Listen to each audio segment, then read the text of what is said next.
Praise the Lord. നല്ലൊരു നാളെ ആണ്ടവർ കൊടുത്തൊക്കെ നാം സ്തോത്രം ചെയ്യുவோம். இந்த கால நேரத்தில் ஆவியானவர் நம்மோடு பேசுகிற வேத பகுதி ஆதியாகமம் 28 அதிகாரம் 20 வசனம். Genesis chapter 28 verse 20.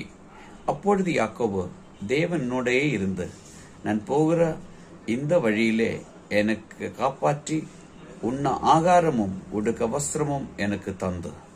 யோசிச்சு பாருங்க, ஒரு மனுஷன் சொல்லுகிற வார்த்தை, உன் தேவனோடு கூட இருந்த, தேவன் அவனோடு கூட வந்த, அவன் தேவனை விட்டு தூரம் இருந்த ஒரு மனிதன்.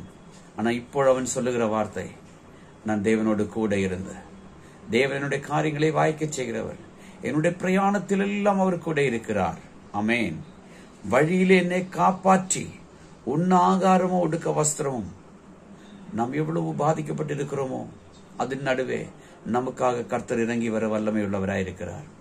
அவரை சார்ந்து வாழும்படிக்கு, அவரோடு சேர்ந்து இருக்கும்படிக்கு இந்த நாள்களில் நாம் ஆயத்தமாவோம். தெய்வ பிள்ளையுமே, உன்னுடைய கஷ்டங்கள் பிரச்சனைகள் எவ்வளவு பெரிதா இருக்கட்டுமே, ஆனா கர்த்தர் கூட நடந்தால் எல்லாம் அற்புதமாய் மாறும். அந்த இயேசுவின் கருத்தில் நம்மளே நாம் ஒப்பு கொடுப்போம். நல்ல ஆண்டவரே, நன்றி செலுத்துகிறோம். இந்த கால நேரத்தில் என்ன கேட்கிற ஒவ்வொரு பிள்ளைகளையும் இந்த வேதத்தின்படி பிதா குமாரன் பரிசுத்தாவியின் நாமத்தில் ஆசீர்வதிச்சு ஜெபிக்கிறோம். இயேசுவின் நாமத்தில் பிதாவே, ஆமென்.